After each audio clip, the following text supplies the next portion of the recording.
이제 명절 연휴가 되노니까 우리 가족들도 많이 또 고향으로 가시거나 명절의 일 때문에 함께 자리하지 못하시는 분도 많은 것 같아요. 그렇지만 아마 지금 방송으로 유튜브로 또 우리 못 오실 때는 예배 드리는 우리 성도님들도 계시던데 어떤 장소에서 어떤 자리에서 예배하시던지 간에 이 시간에는 하나님만 바라보시고 그분께만 마음을 들이시는 복된 예배자들이 되시기를 주님의 이름으로 축복합니다. 아멘. 우리 한 번 더 옆에 분에 이렇게 고백하십시다. 우리는 지금 살아계신 하나님을 예배합니다. 또 한 번 더 다른 분에게요. 저와 당신은 우리의 자격이 아니라 예수님의 보혈로 예배할 수 있습니다. 할렐루야. 여러분, 우리가 지금 계속 배우고 있는 내용들입니다. 여러분, 재밌게도요, 예배는 우리가 신앙생활을 하는 그 처음부터 시작되어서 우리가 최소한 발걸음을 옮기지 못하는 순간이 오기까지 우리의 매주 일어나는 사건이죠. 그럼에도 생각보다 우리는 이 예배를 온전히 하나님 앞에 드리는 것이 어렵다는 사실을 많이 경험합니다. 여러분, 제가 어릴 때 어떤 할아버지 장로님, 지금은 아마 생존해 계시지 않을 거예요. 간증을 들은 적이 있는데요, 이북에 그 교회가 영락교회였는지 제가 아직 너무 워낙 어릴 때라 기억은 잘 안 나는데, 저희 모교회 때 6.25 때 이야기를 하셨는데, 전쟁통 이야기를 하셨는데, 당신께서 이렇게 사이렌이 공습 경보가 맹 울리고 사람들이 짐을 싸서 막 피난을 가고 그런 상황이었지 않겠습니까? 위에서 이제 밀고 내려오고 도망가고 뭐 이런 상황인데, 이제 그때가 그분 말로는 토요일이었다고 했던 것 같아요. 아버님하고 가족들하고 짐을 싸고 뭐 이렇게 하는 상황이었는데, 그 믿는 가정인지라 고민을 많이 했답니다.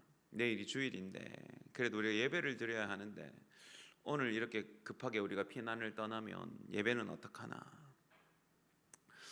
그럼 갔더니 안 그래도 교회에 있는 성도들도 막 우왕좌왕하더래요. 그래도 우리가 빨리 내려가야 된다는 분들, 그래도 우리가 예배는 드려야 되지 않냐 하는 분들. 그래서 막 이렇게 고민하다가 자기 가족들은 남기로 하고, 또 생각보다 좀 많은 성도님들은 그래도 우리가 교회 지키고 예배 드리자 하고 남고, 또 그래도 우리 빨리 내려가야 됩니다 하는 분들은 내려갔는데, 아버님께서 이 장로님을 내려가는 성도님 편에 자녀들을 보내면서 아빠는 여기서 하나님 앞에 예배 드리고 교회 좀 지키다가 진짜 위급해지면 내려갈 테니까 너는 이 집사님 손잡고 먼저 피해라, 이렇게 이야기를 하셨는데, 그게 이제 아버님하고의 마지막 기억이다, 그렇게 말씀을 하시면서 그분이 이제 그런 가정들을 풀어내셨는데요, 저는 그때 당시에 저만 교회를 나왔었고 저희 부모님들은 아직 나오시지 않은 상황이었는데, 이렇게 이제 부흥회 이제 저쪽 2층에서 이제 조그마한 꼬망이가 듣고 있다가 문득 제 마음에 들었던 생각이 뭐냐면, 이번 주 못 드리면 다음 주 드리면 되지. 제 생각에 뭐 일요일이 그날만 있나, 그 다음 주도 있고 그 다음 주도 있는데, 그 피난을 가야지. 그 예배 드린다고 그 남아 있노, 이런 생각이 사실은 먼저 들었어요.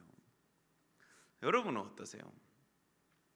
여러분 있잖아요, 우리가 예배 가운데서 우리가 얻는 것들을 생각하고 살다 보면 어느 순간 예배는 뭐가 되냐면요, 1년에 주일 대예배만 생각해도 52번을 드릴 수 있는 중요한 이벤트로만 생각됩니다.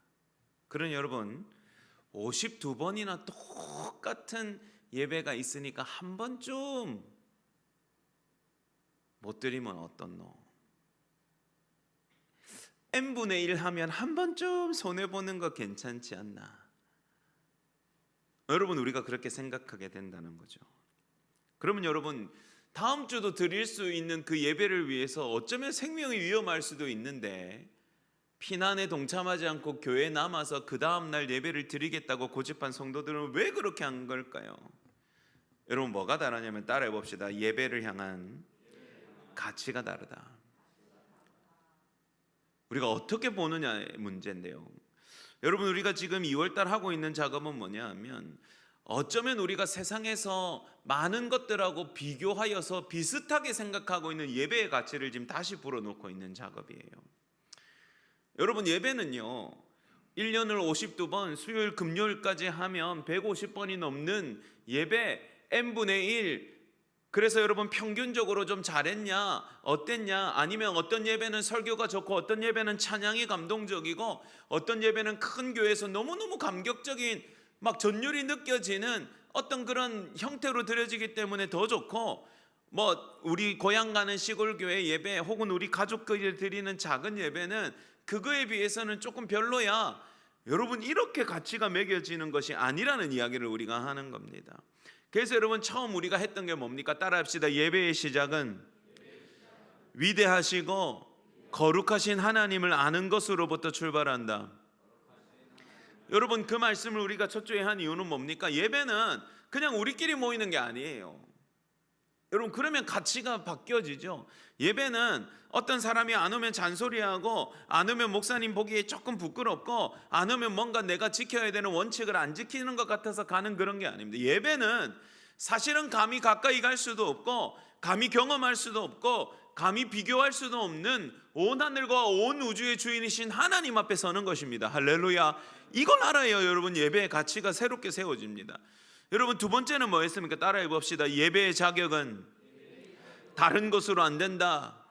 오직 예수님의 보혈로 예배한다.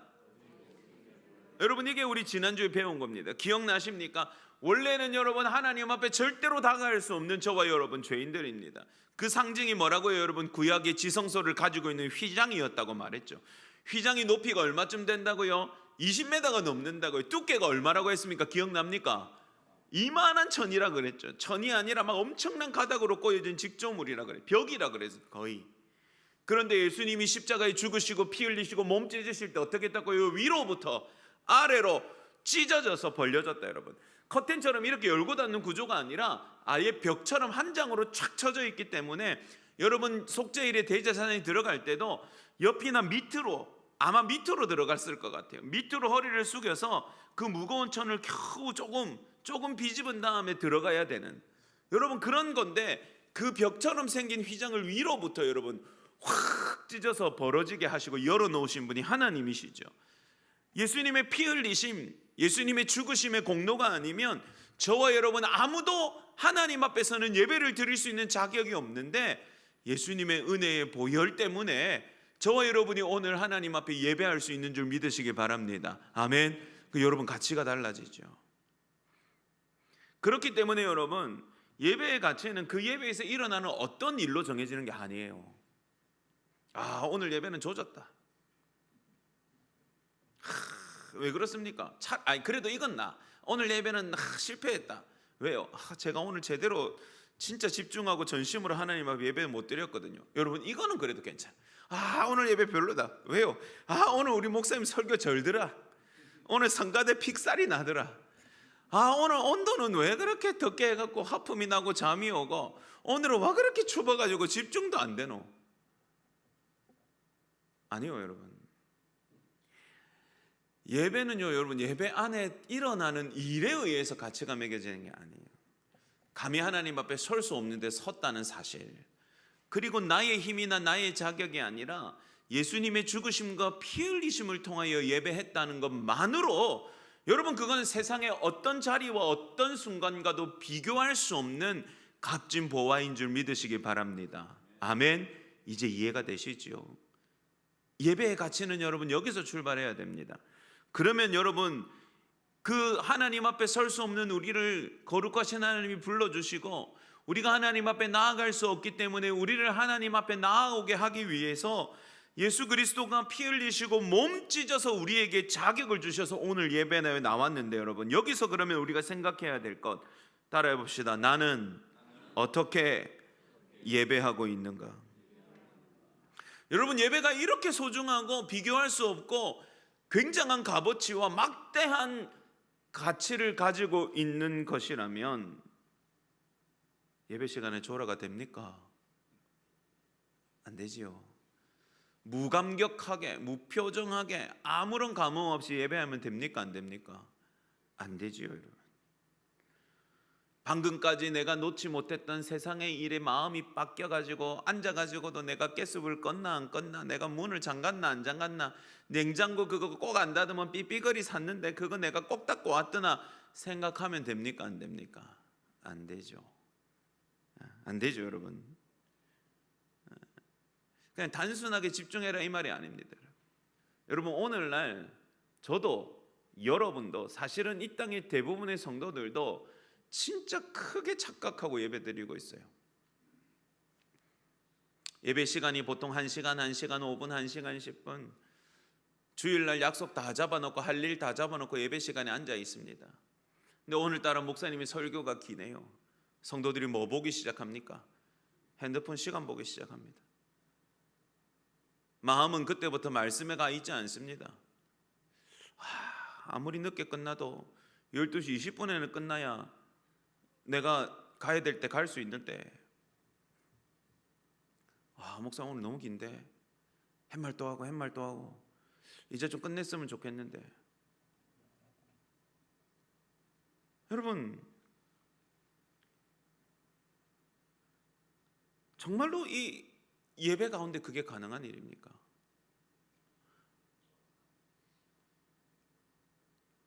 예배의 수준을 겨우 은혜를 입어서 들어온 죄인들이 판단하고, 예배가 좋니 안 좋니 입방아를 찍고, 어떤 예배는 별로다, 이곳의 예배는 더 좋다. 여러분, 그게 정말로 하나님의 은혜를 알고 예수 그리스도를 믿는 사람들이 할 수 있는 생각이고 말입니까?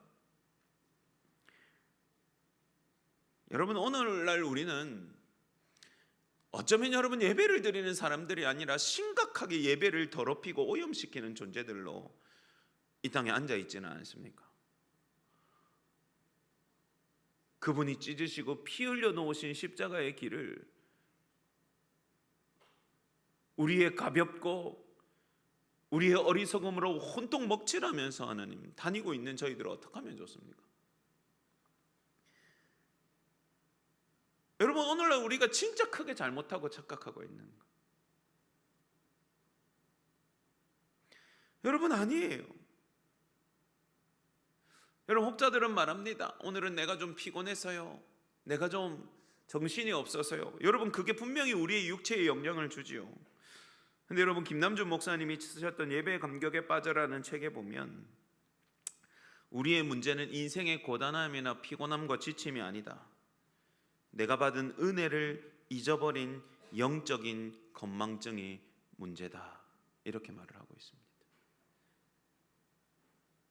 익숙해지고 여러분 편해지고 당연한 것으로 여기는 순간 우리는 예배 가운데 더 이상 감격하지 않는 사람들이 됩니다. 사랑하는 여러분, 오늘 예배를 통해서 우리가 다시 붙잡아야 되는 하나님을 향한 은혜와 예배의 감격이 회복되는 저와 여러분 되시기를 주님의 이름으로 축복합니다. 여러분, 본문 14절 한번 보죠.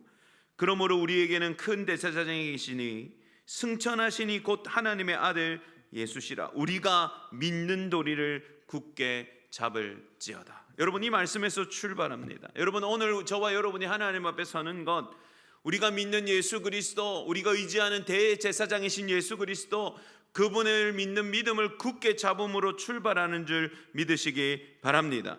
여러분, 우리가 예배의 감격을 회복하기 위해서 가장 먼저 마주해야 되는 분은 우리를 하나님 앞으로 나아가게 만드시는 대제사장이신 예수 그리스도이십니다. 본문 15절로 넘어가 볼게요. 여러분, 15절은 여러분이 함께 읽어주십시오. 시작. 우리에게 있는 대제사장은 우리의 연약함을 동정하지 못하실 이가 아니요 모든 일에 우리와 똑같이 시험을 받으신 이로되 죄는 없으시니라. 아멘.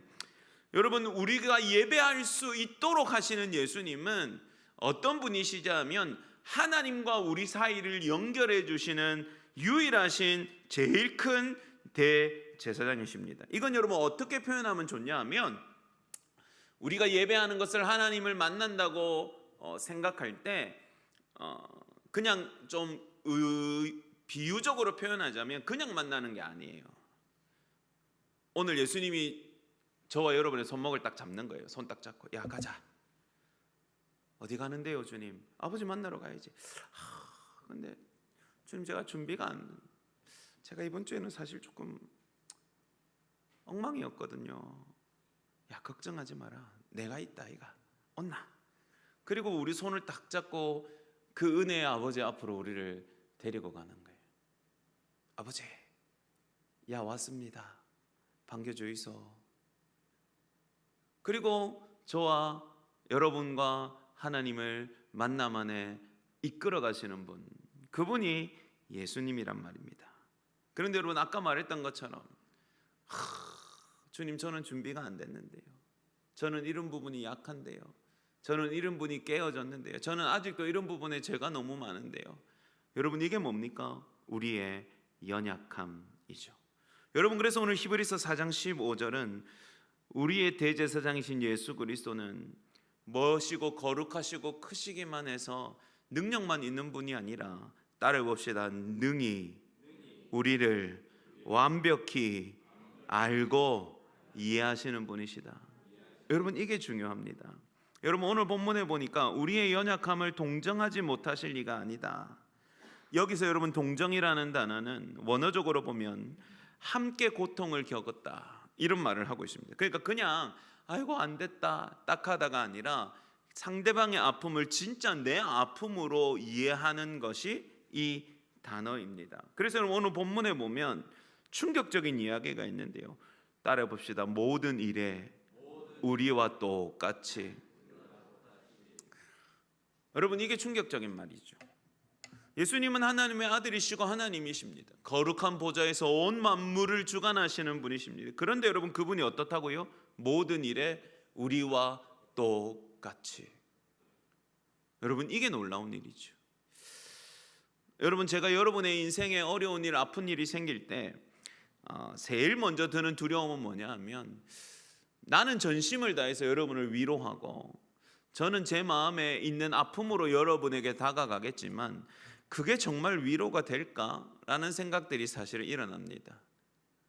맞잖아요. 여러분 저도 진짜 힘들고 정말로 지옥 같은 일이 생기니까 하는 위로해주는 말은 너무 고맙고 애쓰는 모습은 좋지만 마음 한구석에는 여러분 네가 나랑 입장이 다른데 네가 내 아픔을 알면 얼마나 알겠나 라는 생각이 사실 생기더라고요. 맞죠? 여러분 사별의 고통을 겪는 사람을 이해하려면 같은 입장인 사람이어야죠. 완전히 무너져 내린 삶의 형편을 이해하는 사람이라면 정말로 자기도 다 무너져 내려본 사람이어야 하죠. 그가 와서 집사님 힘들지 아프지 집사님도 알다시피 나도 똑같은 일 겪었다 아이가 조금만 참아라 하나님이 힘주신다. 여러분 이럴 때 마음이 무너지고 눈물이 확 쏟아지는 거 아닙니까 여러분? 그런데 여러분 오늘 뭐라고 말씀하십니까? 야 인간이 니는 참 힘들겠다 그렇게 말씀하시는 것이 아니라 대제사장이신 예수 그리스도는 모든 일에 우리와 똑같이 아픔, 상처, 배고픔, 배신, 추움, 고통, 쓰라림, 찢김 여러분 그 모든 것을 우리와 똑같이 겪으신 이 시기에 그분은 우리를 아시고 이해하신다 이렇게 말하는 겁니다. 여러분 이걸 거룩한 신비라고 표현했어요. 온 우주를 지으신 창조주 하나님의 피조물인 인간이 되셔서 이 낮고 천한 땅에 오셔서 똑같이 배고프시고 사랑하는 사람에게 배신당하고 억울한 누명을 쓰고 재판당하고 채찍에 맞고 노숙 생활을 하고 여러분 환대도 받았다가 침뱉음도 당했다가 살이 찢겨 터져나가기도 하고 땀방울이 핏방울이 되도록 간장이 녹아내리도록 하나님 앞에 기도해 보기도 하는 것. 여러분 그것이 거룩한 시민. 그냥 하나님이시기에 모든 걸 아신다가 아니라 가장 낮고 천한 자의 아픔을 몸소 겪으셔서 그가 아파하는 만큼 나도 아파하고, 그가 외로워하는 만큼 나도 외로워하고, 그가 두려워하는 만큼 나도 두려워했기 때문에 그렇게 나를 이해하시는, 완벽히 이해하시는 분이 나를 하나님 앞으로 인도하시는 분이시다는 거예요, 여러분. 근데 그 은혜가 예배 가운데 일어나는 겁니다. 할렐루야. 그래 여러분, 예배 안에는 모든 사람이 이해받는 거예요. 예배할 때 모든 사람에게 위로가 될 수 있는 것은 그냥 하나님이 주시는 은혜가 무조건 커서가 아니라, 예배하게 하시는 대제사장인 예수 그리스도가 우리 각 사람의 상황은 다 다르고, 각 사람의 능력은 다 다르고, 각 사람의 아픔은 다 다르지만 그걸 다 깊이 이해하시는 분이시기 때문에 우리를 하나님 앞에 온전하게 이끌어 내실 수 있는 거예요, 여러분. 여러분이 그래서 이걸 체휼이라는 단어를 쓰더라고요. 체휼. 저는 이 말을 너무 좋아해요. 체휼. 어떤 말이냐면, 내가 몸으로 겪어서 불쌍히 여기는 거. 나도 몸으로 겪어서 같이 아파할 수 있는 거. 여러분, 저는 다른 질병은 잘 이해를 못 하는데요, 제가 20년이 넘도록 허리 때문에 고생을 하고 있기 때문에 유독 반응이 좋은 게 허리 아픈 분들입니다. 이게 말이 좀 다른가 봐. 뭐 이렇게 그냥 아이고 힘드시죠가 아니라, 말하면 한 번씩 허리 디스크 수술하시거나 아픈 분들하고 대화를 하면 그분들이 맞지 목사님, 맞지 맞습니다, 뭐 이렇게 하는 게 왜 그렇겠습니까? 저도 허리가 아프니까. 그 허리 아픈 거 참 애매한 면 많거든요. 첫째, 허리 아픈 거는 남들이 병자로 보지 않는다. 눈에 보이지 않습니다. 둘째, 그렇다고 일일이 그걸 광고하고 다닐 수 없다. 나는 허리가 아파 죽겠는데, 근데 낯선 데 가가지고 사람들이 물건을 옮기기 시작한다. 이때 여러분, 허리 아픈 사람들이 제일 힘들어하는 순간입니다. 가만히 있자니 사람들이 저거는 멀쩡해 보이는데 왜 우리만 고생하고 지는 안 돕노? 그렇다고 가가지고 한 사람은 사실은 제가 허리에 3번 4번 디스크가 튀어나와가지고 지금 숙이면 안 되거든요. 설명하기에는 뭔가 이게 아닌 것 같고, 이거를 가서 돕자니까 허리가 다시 아플 것 같고, 여러분, 그죠? 그런데 여러분, 허리는 눈에 보이는 것 아니지만 이거 한번 아프면 아무것도 못합니다. 그렇지만 여러분, 남들은 그걸 이해하지 못하죠. 뭐 이런 이야기 해주면, 맞아요 목사님 맞습니다, 내가 그래가 요즘 내 속이 상해. 우리 남편이라는 인간도 말은 아프지 하고는 뭐 들으라 한다 아닙니까? 근데 제가 그러면 안 되는데, 허리 아플 때는 무거운 거 냄새도 맡지 마세요 집사님, 이러면 아이고 이렇게 한단 말이죠. 여러분, 이게 뭡니까? 체휼. 내가 직접 몸으로 겪어서 불쌍히 여기는 거예요. 그런 사람이 해주는 위로와 격려는 다르죠. 제가 처음 아이를 낳은 옛날에는 뭐 산후조리원에도 신방이 가능했었거든요. 그 산모 신방을 갔더니 뭐 저야 뭐 말씀 가지고 위로하고 하는데, 옆에 있는 전도사님은 아기 낳아봤잖아요. 제가 할 때는 아유 목사님 고맙습니다 이러다가 이 전도사님이 한마디 하니까 사람의 눈이 확 반짝하면서 훨씬 더 뭔가 이렇게 받아들인 것 같은 거예요. 그 내용이 뭐였는 줄 압니까? 저는 뭐 어디 주워 들은 거 이야기했는데, 이 전도사님이 뭐라 했냐면, 집사님 이때는 애도 생각하지 마라. 집사님이 제일 중요하다. 동실 하기 싫으면 하지 마라.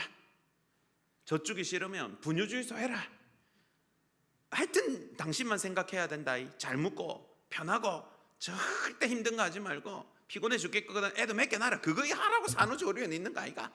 요거 잘 못하면 나중에 진짜 고생한다. 무조건 이기적으로 알겠지. 남편이고 뭐고 다 필요 없다 이때는. 이렇게 하니까 얼굴에 꽃이 팍 피는 거예요. 저는 왜 그 이야기를 못합니까? 안 나봤잖아요. 저는 관절이 틀어지고 몸 아프고 해서 애기 안 낳아봤잖아요. 근데 놓아보니까, 겪어보니까 애도 중요하지만 이때는 이 산모의 몸이 너무 중요하니까 이때는 아무것도 안 하는 게 최고구나. 여러분, 그러니까 앞에 말씀으로 100마디 한 것보다 아멘만 안 했을 뿐이지 은혜를 엄청 받더라고요. 여러분 이게 체휼이에요. 이게 체휼. 따라해 봅시다. 나의 주님은 체휼하심으로 나를 살펴보십니다.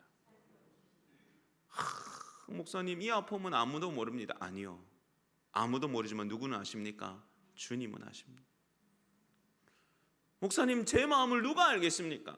그럼요, 인간은 모르죠. 그러나 체휼하심, 자기 몸으로 겪으셔서 우리와 모든 일에 똑같이 시험을 받으신 예수님은 아십니다. 그 이해와 긍휼하심으로 우리를 예배 가운데 이끄시는 분이 우리의 예수님이시기 때문에 여러분, 그래서 여러분 예배는 그냥 들어주는 시간이 아니라 감격과 전율의 시간인 줄 믿으시기 바랍니다. 왜요? 우리를 너무 잘 아시는 그분이 우리를 예배 가운데 이끄시기 때문이죠. 그러니 여러분, 그냥 무미건조하게 와서 예배할 수 있는 게 아니에요. 마음이 다치면 다칠수록, 고통스러우면 고통스러울수록, 아프면 아플수록 예배 안에서 체휼하시는 주님을 경험하고 만나야 그 마음의 무거움이 달아나고 고통이 벗겨지고 답답함이 열리고 그 나밖에 모를 것 같았던 그 쓰라짐과 아픔이 하나님의 손길 가운데 만지심을 받는 줄 믿으시기 바랍니다. 여러분, 두 번째, 이 예배가 왜 감격으로 드릴 수밖에 없고, 이 예배가 왜 은혜로 받을 수밖에 없고, 이 예배가 왜 다른 것과 비교할 수 없을 만큼 큰 은혜가 되느냐? 여러분, 이 은혜의 놀라운 일은 이 예배 가운데 일어나는 말도 되어지지 않는 변화와 반전 때문에 그렇습니다. 16절 한번 읽어볼게요. 여러분, 16절 시작. 그러므로 우리는 긍휼하심을 받고 때를 따라 돕는 은혜를 얻기 위하여 은혜의 보좌 앞에 담대히 나아갈 것이니라. 아멘. 여러분, 이 말씀을 한번 곰곰이 뜯어보십시오. 일단은 우리는 뭘 받는다고요? 긍휼하심을 받는 거예요. 그리고 뭘 얻는다고요? 때를 따라 돕는 은혜를 얻어요. 그리고 어디로 나아간다고요?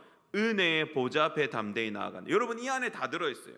우리는 긍휼하심을 받고요, 때를 따라 돕는 은혜를 얻으려고요. 어디로 나아간다고요? 은혜의 보좌로 나아갑니다. 여러분, 이 안에 예배의 감격과 말할 수 없는 은혜가 다 담겨 있어요.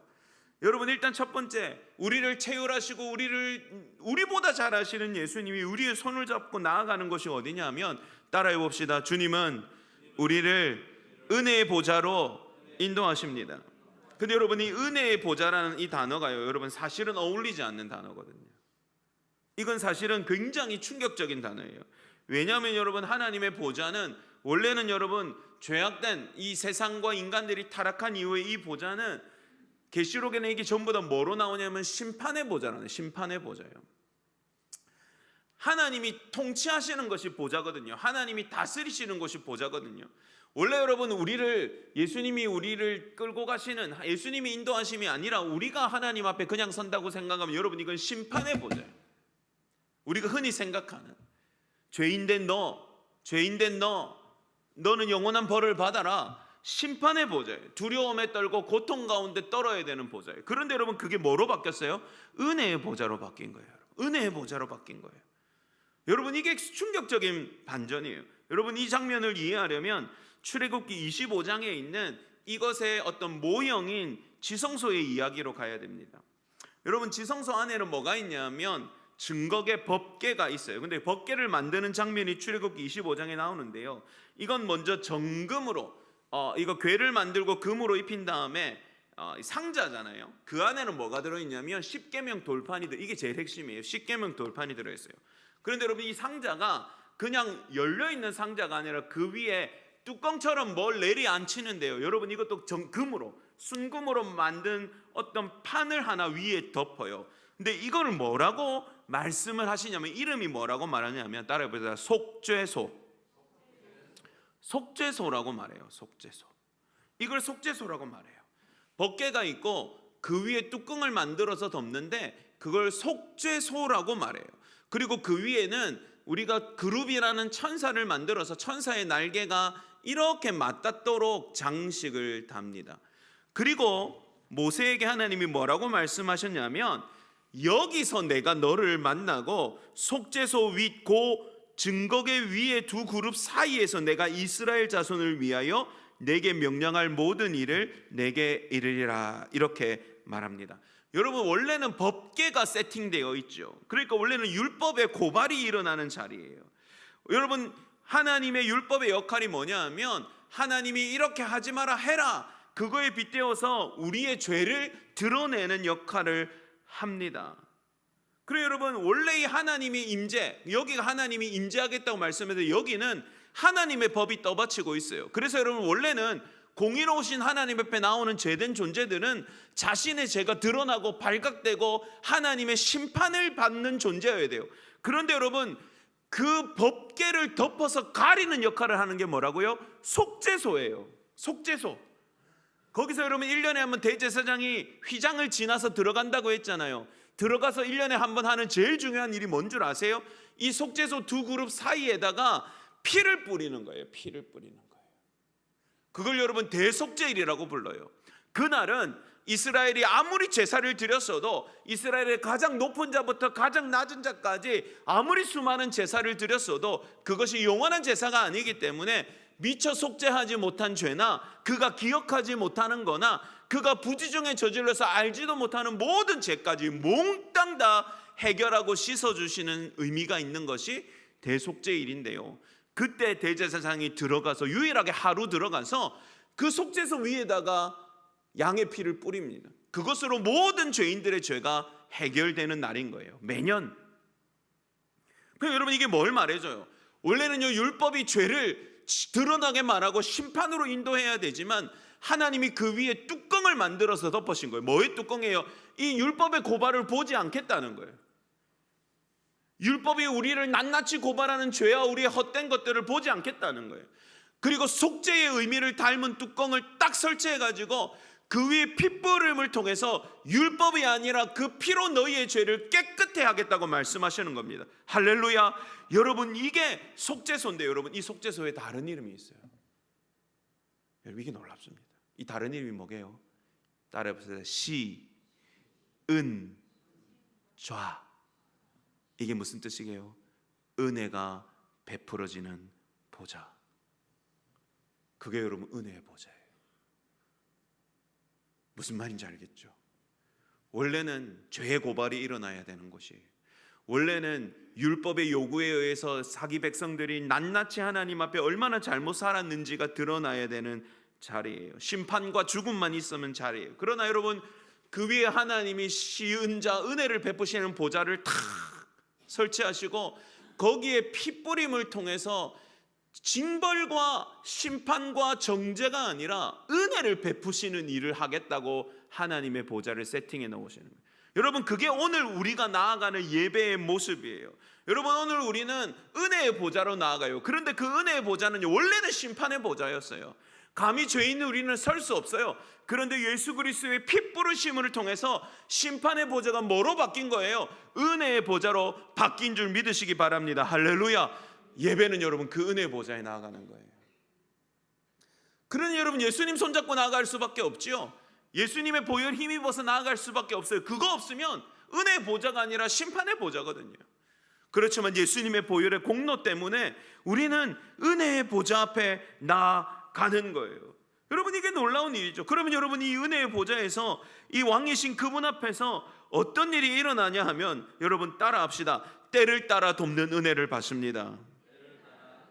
16절 다시 한 번만 볼까요? 16절 시작. 그러므로 우리는 긍휼하심을 받고 때를 따라 돕는 은혜를 얻기 위하여 은혜의 보좌 앞에 담대히 나아갈 것이니라. 아멘. 여러분, 여기서 이 때라는 말은 가장 좋은 시간, 요즘 말로 말하면 완벽한 타이밍이에요. 완벽한 타이밍. 그리고 돕다라는 말은 여러분 구조하는 거예요. 생명을 구원해 주는 도움을 말하는 거예요. 여러분, 그러니까 우리가 예배하는 것은 단순한 것이 아니라 원래는 우리가 설 수 없는 그 자리를 예수 그리스도의 은혜로, 은혜의 보좌로 우리가 변화시키신 그 은혜 가운데 들어가는 것이고요. 그 은혜의 보좌에서 은혜를 베푸시는 하나님 앞에서 뭘 받는 시간이에요? 은혜를 받는 시간이 예배예요. 그런데 여러분, 그게 그냥 은혜가 아니라 우리의 모든 삶과 모든 인생까지 관통하고 흘러가는 실제적이고 능력이 되는 은혜인 겁니다. 여러분, 때를 따라 돕는 은혜죠. 가장 좋은 때에, 가장 완벽한 때에 우리에게 꼭 필요한 구원과 도움의 손길을 주시는 은혜가 예배 가운데 쏟아지는 줄 믿으시기 바랍니다. 여러분, 우리에게 꼭 필요한 그때 말입니다. 여러분, 이 때는 우리의 때와 하나님의 때는 조금 다르지만, 그럼에도 완벽한 하나님의 때에 우리가 절망하고 우리가 무너지고 우리가 무언가가 바닥이 나는 그 때에 하나님이 우리 가운데 부어주시는 특별하시고 완전한 은혜인 거예요. 요즘 우리는 여러분 이걸 잘 이해할 수 있을 겁니다. 배달을 워낙 많이 시키니까.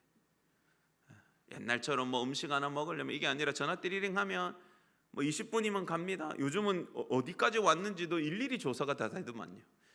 그러면 전화해 주세요 하면 전화하고, 문 앞에 놓고 해주세요 문 앞에 놓고더라고.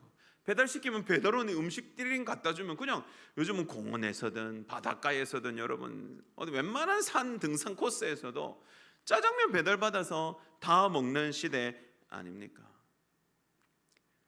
여러분, 예배 가운데 베풀어 주시는 은혜는 이 예배라는 시간에만 국한되는 것이 아니라 그분의 은혜의 보좌로부터 쏟아지는 은혜가 여러분의 인생의 모든 자리와 모든 순간에 필요한 하나님의 능력과 역사를 불러일으키는 줄 믿으시기 바랍니다. 근데 여러분, 그것이 시작되는 자리가 예배예요. 여러분. 그래서 여러분, 예배가 너무너무 중요한 거예요. 여러분, 그냥 추상적인 게 아니에요. 이 은혜가 그냥 뭔가 있는 것 같다, 뭔가 좋은 것 같다, 그게 아니에요. 여러분, 죄인에게는 뭐가 은혜예요? 죄 사함이 은혜예요.